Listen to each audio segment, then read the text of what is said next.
Hi, this week I speak to Pav Odula. I've known Pav since about 2010ish, so about 15 years. She has, from what I've known her, she was a head of science, quite an exceptional one, real champion of females in STEM, particularly in London whenever she was working there. We were both in an all-girls school together.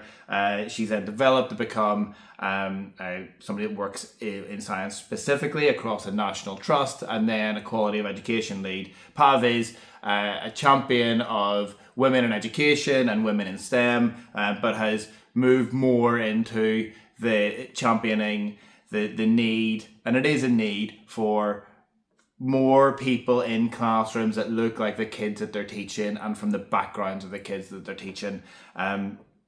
So in this episode, she'll talk quite a lot about equity versus equality, and she'll talk about REND, she'll talk about her superpower and her amazing piece of advice, which is what I'm kind of getting the vibe from most people, that networking is huge and reaching out to people and talking. I hope you enjoy this week's episode of Unassuming Heroes. Hello, Pav. How you doing? I've just done a lovely introduction about you. Remember, I've known you for about 15 years-ish. So I've just focused on what you've done that I know you've done in education. Is there anything that I've missed? I think most recently there's been a lot of work that I've been doing around racial equity, which is quite a new thing that I've been involved with.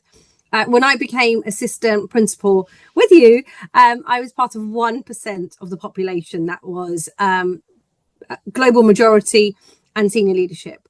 And even in my current post, even in the posts that I've held with science, with the work that I've done with AQA, I am often the only woman of colour in the room. So I have organised the Racial Equity Network Dinner for Northampton. We have Nottingham coming up on the 1st of May, so just a plug for that. I am involved with Mission 44's project around coaching some skit schools. I have 4 skits that I work with to help them improve the number of diverse candidates who they get coming through the door. And I've also got an exciting new project which is going to be launched officially in January around Sikhs in schools. So we're helping to aspire more Sikh people to come into education. So I want to just check, because firstly, I don't really know what a skit is. I know what a Sikh is, obviously. But I don't know what a skit is. But the concept that I had of doing a podcast like this was ultimately, how do the people that aren't just in the classroom help kids make social, emotional, academic progress? So with REND at Northampton, where I was, and then the one coming up in London, with the skit and with the global majority stuff that you're talking about, how does that help kids make that type of progress? Okay, so let's talk some stats first. Apologies, because it's going to be slightly boring. But what we know from all of the research is that teachers from Asian, Black and other minority backgrounds are often really underrepresented. There has been some increase that we've had through a number of different projects, but representation is incredibly uneven. At the moment, latest statistics were that 83% of the teaching workforce were white. There are some schools, especially outside those large cities, where actually there is no minority ethnic teachers at all. And what we need to think about is our students that we have in front of us. How do we aspire them? How do they see themselves? And there's multiple things that schools have been doing recently. So diversity is a big one. And I was really delighted to read the new curriculum and assessment review that was published 2-3 weeks ago, where they talk about diversity and they talk about students seeing themselves in the curriculum.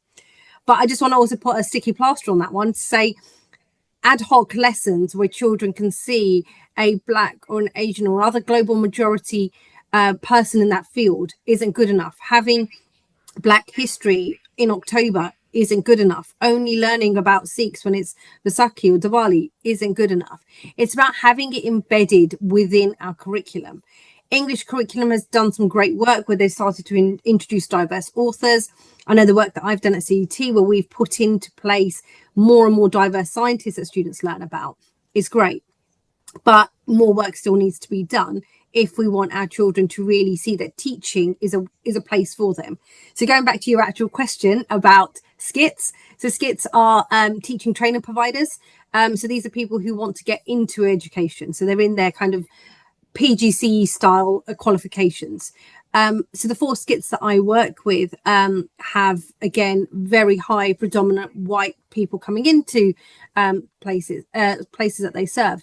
So what I'm doing is giving them some prompts, giving them some suggestions, thinking about how they can make sure that people see that this is a skit that I can go and work at. It is linked with this trust or this organization. I can move up, because there's no lack of ambition with global majority people. They want to be able to know that they can get all the way to the top. But when you don't see people like that, it becomes a bit tricky. Yeah, and it's, I don't know if you remember. So when we were working in London together, there was a bit of a push that we would teach about individual cultural days. So Nigerian Independence Day, or stuff about Ivory Coast. And I use those countries because that's where our kids were from. Senegal and Gambia.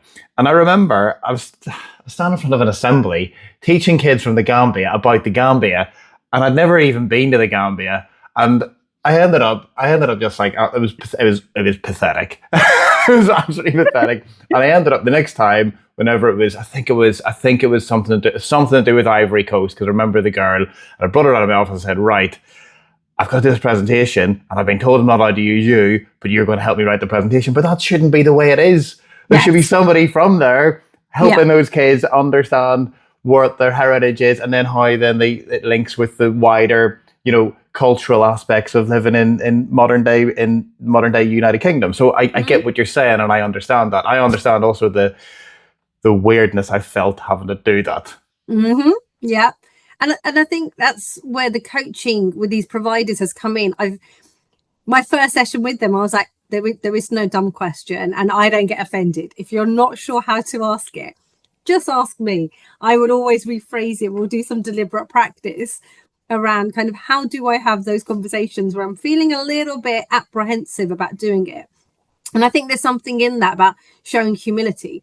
I don't expect you as a white leader to know all the ins and outs of every race and every religion and every kind of background that people are from, but being humble enough to say, well, talk me through it. Explain what this looks like. Explain what it is that you need. And it's showing that, it's building those relationships. Yeah, and it's so then when you bring it back to like how kids make social emotional academic progress, while the academic progress might be the next step, currently what you're doing is flying that flag of getting the social and emotional stuff done, because there was no way I could help kids academically at that school, but the social aspect of their community, pointless. In fact, I don't know, I think was it you? I was sent off to, we had lots of kids from, do you remember Portugal? And I was sent off to this like Portuguese thing on a Saturday. I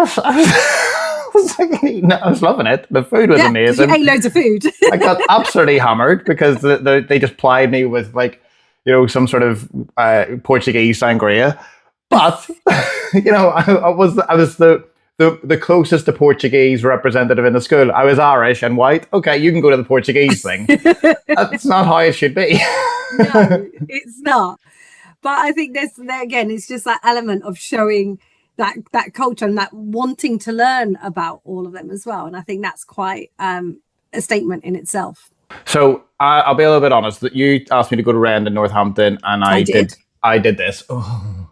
And then actually, I nearly swore. I thought it was amazing. It was really amazing. Why is Rend then so important to you?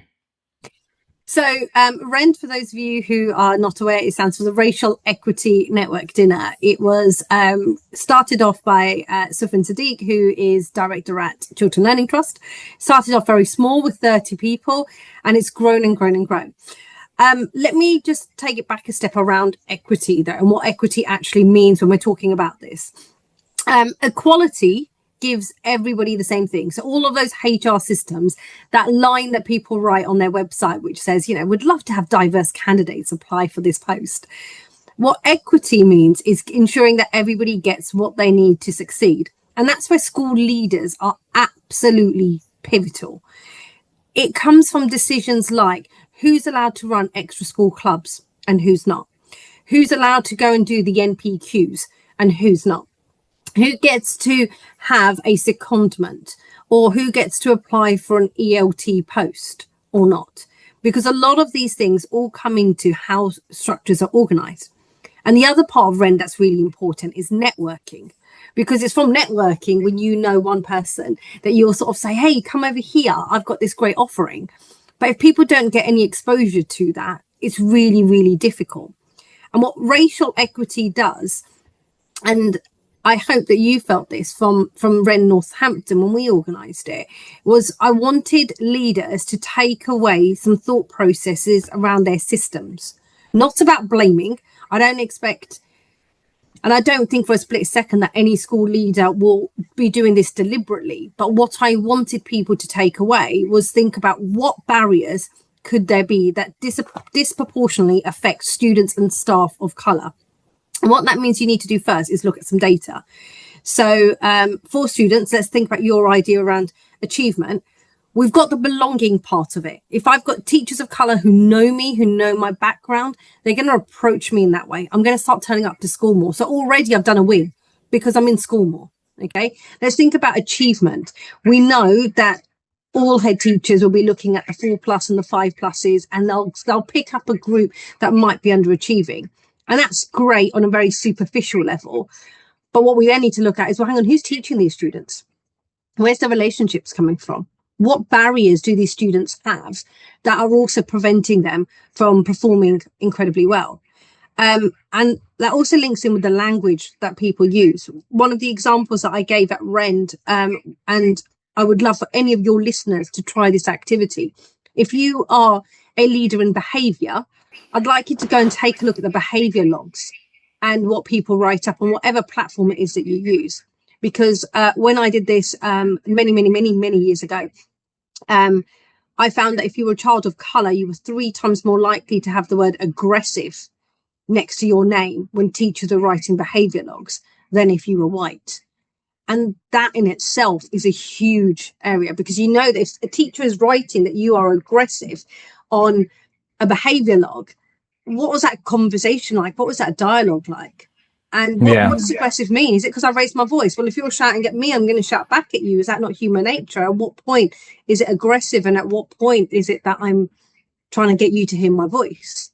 So I think there's unpicking to do. So the first thing that we'd want people to do is look at the data. What does the data tell you about racial equity in your schools? So with all that you said, right? It's a lot to unpack there. We're already at 13 minutes. There's a lot to unpack there. We might have to do a second one, Pav. One of the things that I remember vividly, again, from when we both worked in London, was when, it was all girls, when a student would, from their culture, kiss their teeth. Do you remember that sort of thing that some of them did? There was a big thing that if you kissed your teeth, that was an immediate suspension. Yeah. And I remember we had an RE teacher, I won't say her name, but you know who it is. And she made this huge point about, but that's just their natural reaction. The same way that the natural reaction of Noel might just be, oh, for God's sake. Are we gonna start suspending people like Noel for bringing the Lord's name into vain in a Christian country, right? And she made this huge point. So I remember I was in charge of behaviour at the time. We changed it to you weren't allowed to write aggressive or rude or shouting. You just had to write Pav KT. And then we knew that Pav had kissed her teeth, and we had to then decide whether that was the sign of being offensive or they were just a bit pissed off at the situation. And that then improved behaviour because the kids could express themselves a little bit more. And in fact, I think you'd agree. I think they find that they could open up a little bit more whenever they got it wrong, rather than immediately shutting down. So I agree with you. Probably any school I've ever worked in, I would put money on it that anyone in that sort of sphere you described would have the word aggressive written beside them, because they flip their hands up, they kiss their teeth, and I forgot. It's the same thing. But I don't know, a kid like me does it. It's like, oh, he's just annoyed. Yeah. Poor Noel. And I think another really interesting cultural lens is not making eye contact. In a lot of cultures, if you make eye contact with an elder, it's almost deemed quite naughty. You don't do that sort of thing. And yet the amount of people that I hear about where children get suspended because the teacher's saying, you need to look at me, and the kid's not being rude, But in their culture, in their upbringing, you don't look at the person, especially if you're being told off, you look at the floor. So again, I think there's part of those things is about identifying what kind of things is there that affect the students in my care. And that does require you to do what you did, which is find out more, go and talk to more people about it. It's not about you having all of the answers, but it is about you thinking, well, hang on, what can I do to help this? And our system was really crude, but at least it was a step forward. Yes. And there's another quick story. I'm going to ask you in a minute what your superpower is, because we do need to wrap it up quite soon. But just a quick story for you that I was at a different school and I went to a dinner once with a load of travellers. And we had a load of traveller kids in this school and we were trying to build relationships. And the head person, the head of this family, she was a big woman. And the room was quite small. And there was about 40 people in it. And it probably could only hold about 20. It was really tight. And she said, I won't swear, but she said, of course we effing swear. Of course we do, because we're passionate. And of course we're effing loud, because look how many of us there are. So we need to be loud. And we don't want big grand rooms. So we all want to be close together because we're family. So of course we're going to be. And she said, but let me tell you something, Noel Kennedy. I said, if my boy comes and you're telling him off, he will stand and he will bow his head in shame because he knows he's done something wrong. Exactly. And I remember I was that teacher at one point going, Billy, why are you not looking at me? Billy, can you just look at me, please? But Billy's not looking at me because he's actually showing respect. Yeah. I'm Irish. I knew loads of travellers growing up and I still didn't know that. Right? So there'll be people who are Sikh and don't know certain Sikh things as well. And so the nuances within it all is huge. So I think you're right. You said about 3 minutes ago, there's no stupid question. So I think whoever's listening to this and whoever goes to Rend, that's the biggest thing. Because when I went to Rend after going, and then I went, it's actually, I realized there is no stupid question. If I've got a question and I've got somebody I trust, I'll just ask them, what does this mean? And they're not going to judge me for it. They're just going to say, well, it means this. Mm-hmm. And then if I don't go and act on it, then they can judge me, right? But if I don't know it, then I don't know it. Pav, What's your superpower? Oh God. So my superpower would be that everything in my working life, I always think about how can I make life better for the students and staff that I serve. It comes very much linked with my Sikh faith around Seva, which is about doing more and doing that for charity. And I think because I've always held that as my core kind of purpose with things, it's helped me quite a bit. Yeah, I think that I've seen that in all the years I worked with you pretty much every day. I've seen the frustration bubble over sometime when you know you're just trying to help someone and they don't want it. There is something else about you that I think you're like I think you might be the most resilient person I know within education. Honestly, throw water at you, just washes off and you're dry. And those two things coupled together, I think are truly amazing. I've got one, I don't know if I prepped you on this. What's your one bit of advice for people in education? Whether they're new to education, whether they've been doing it for 50 years, what's your one bit of advice? Network a lot. Network to learn, network to mingle, network to socialize. And that's because, one, everybody knows everybody in education, so it's great to see that. Two, we're all doing the same stuff. We all want the best things for the kids. Why reinvent the wheel? See what you can magpie off other people. See what you can modify so it fits in with what you've got in there.